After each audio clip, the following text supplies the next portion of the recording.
Hi, I'm Zoe, and welcome to Small Town Homestead. Today, I'm going to be talking to you about planting tomato plants. It could be tomato plants that you grow yourself from seed or that you purchase at your local nursery. Um, Sometimes tomato plants get pretty good size before we're able to get them in the ground. Like for the last week here in southwest Oklahoma, we've had really cool weather. It's been windy at times. We've had a lot of rain. We even had a hailstorm. So the few tomato plants that I had set out, about 7 of them broke off towards the ground. So I will be replacing those here, probably sometime next week. Looks like we're going to have some more cool weather for a while.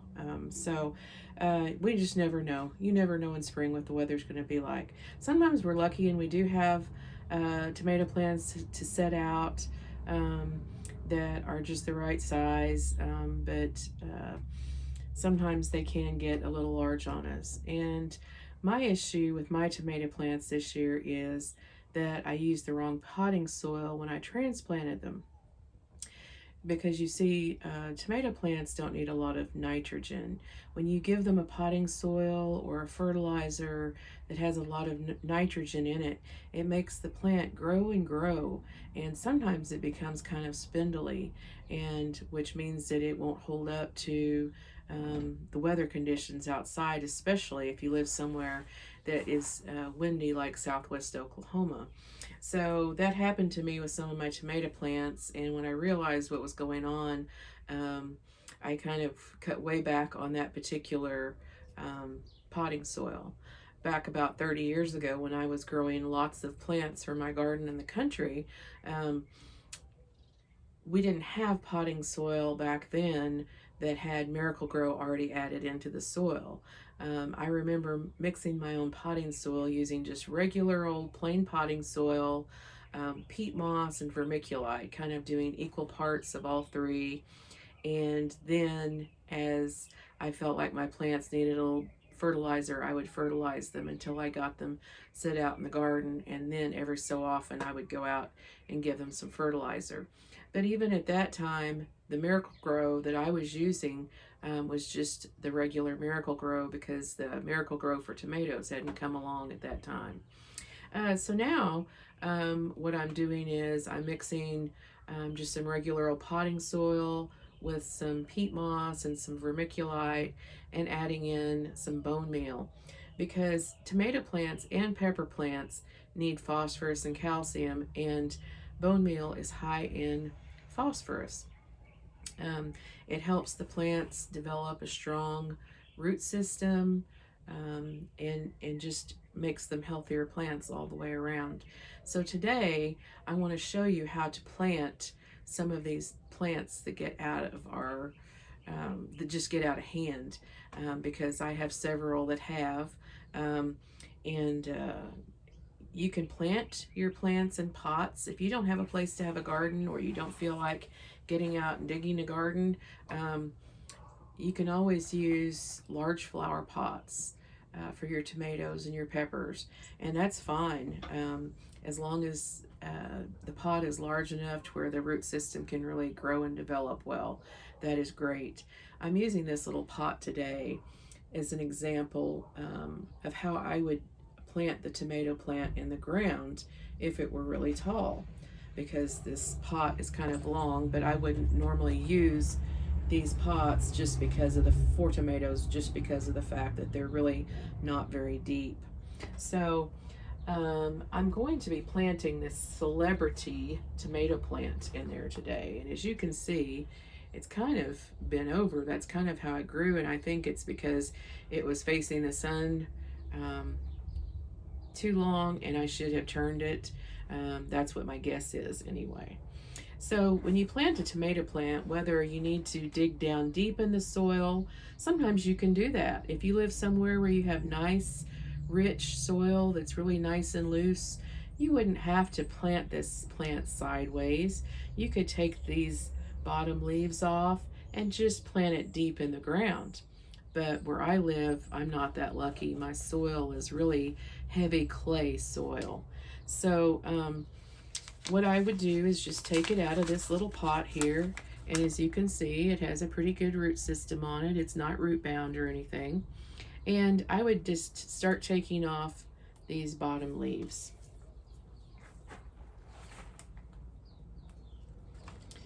And the reason why I'm doing this is because I don't want any leaves touching the ground,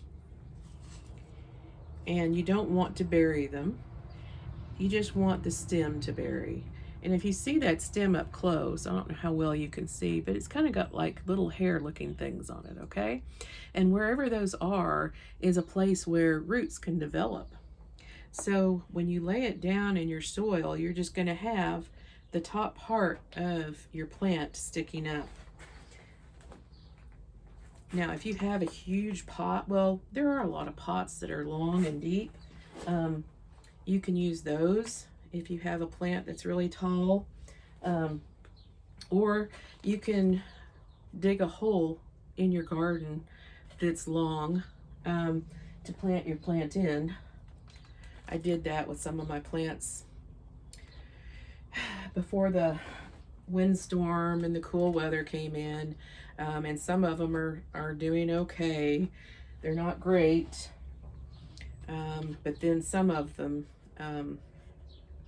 didn't hold up through it. They broke off, usually around ground level. And one thing I want to mention too is this soil I'm using is the potting soil mix that I told you about, but I also added some bone meal to it because the bone meal has the phosphorus in it and adds calcium to the soil, which the tomato needs.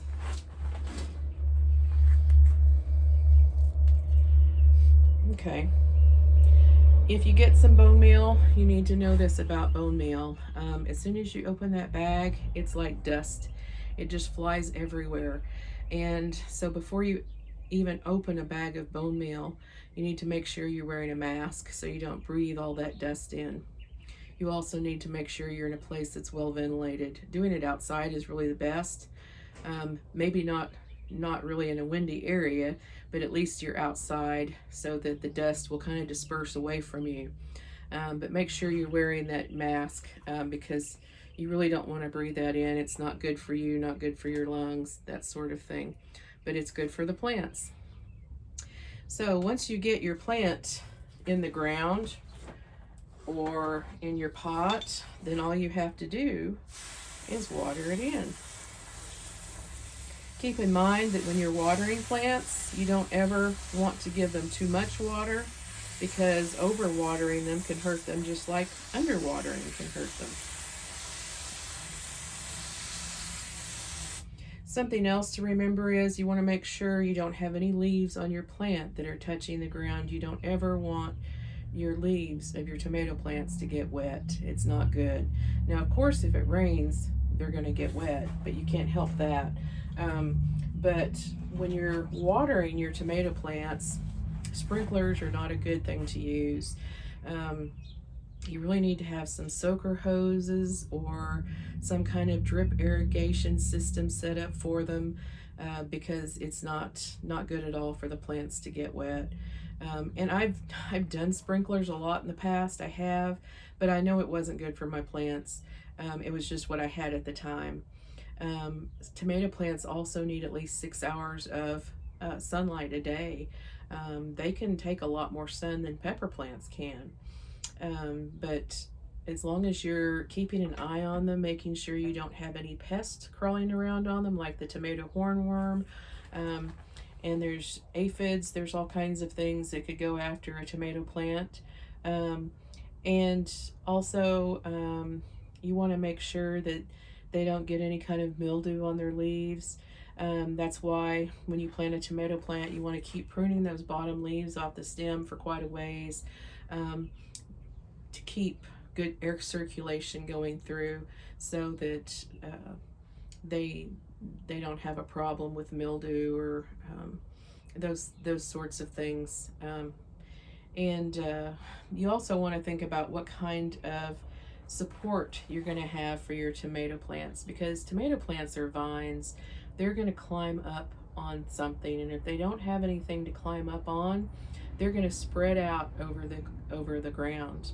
And when they spread out over the ground, they're going to keep rooting, because everywhere the branch will touch the ground, they're going to send roots into the ground. And then you're going to end up with a big tomato patch that's really hard to work in, to find tomatoes in, and it's not healthy for your tomato plants.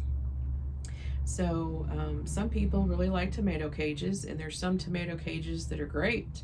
They're really strong and provide a lot of support for your plants. And then there's some that are not so great too. And if you live somewhere where it's windy like Oklahoma, you need something that's really strong and can provide good support. If you've got them in pots, you'll want some kind of trellis for them to grow up on, of some type that can withstand the tomato plant. Maybe have it out of the wind, so you don't have to worry about the wind blowing it over. This year we're doing the cattle panels for the first time. I had watched a video about a lady doing the cattle panels, so I told my husband I would really like to try this year to see how it works for us. And so we'll see how that does for us. I did not elevate them off the ground because we have so much wind here, and I figured that would just be a recipe for disaster if we did something like that. So just, everybody has something different available to them as far as trellises go, or cages, that sort of thing. And try some different things. You may find something works for you really well that may not work for someone else, and it might depend on where you're located. When you water your tomato plants, like I say, don't overwater them. I think tomato plants need about 1 inch of water a week. I will look that up to make sure I'm correct on that and let you know the next video. But it doesn't hurt tomatoes to go a little bit longer without moisture, but make sure you don't go too long. They need their water, because they need to be able to produce their fruit, because tomatoes produce fruit for the purpose of reproducing. And of course, we like the fruit. It's full of seeds most of the time, but they're not growing tomatoes necessarily for us to eat. It's to keep reproducing more and more plants. So we want our fruit, though, to taste good. We want it to be healthy. So just make sure that you keep an eye on your tomato plants. Get out there every day and kind of just look over them, make sure they're doing okay, make sure that there's not any pests that are bothering them, and you should do fine. If you have any special thing you do with your tomato plants to make them grow healthy, just add that to the comments. Remember, me being in Southwest Oklahoma would be totally different than someone living in, say, California or the East Coast. Our weather is so different here. We never know from one year to the next whether we'll have a spring or whether we'll go straight from fall to summer, or if we'll have a fall or if we'll go straight from summer to winter. And I don't know if it's like that everywhere, because honestly, Oklahoma is the only place I've lived since I was a very young child, so I wouldn't really know about other places too much because of that. So I will be doing another video on tomatoes to give you even more information about tomatoes that you need to know, but I at least wanted to get something up today because it's time to get those tomatoes in the ground. I still have so many tomato plants, and I hope I get some people who want them, because I really would like to see them in someone's ground, in their garden somewhere, in a pot. This early girl here, you can see it has roots coming out the bottom, and it needs to go in the ground really bad. It also has some blooms right here and a few little tomatoes that have already set on it. So I'm probably going to have some greenhouse tomatoes, and that will be a new experience for me. because this is the first time that I've had a greenhouse like this, and I'm really enjoying it. So if you have any questions about anything, please let me know.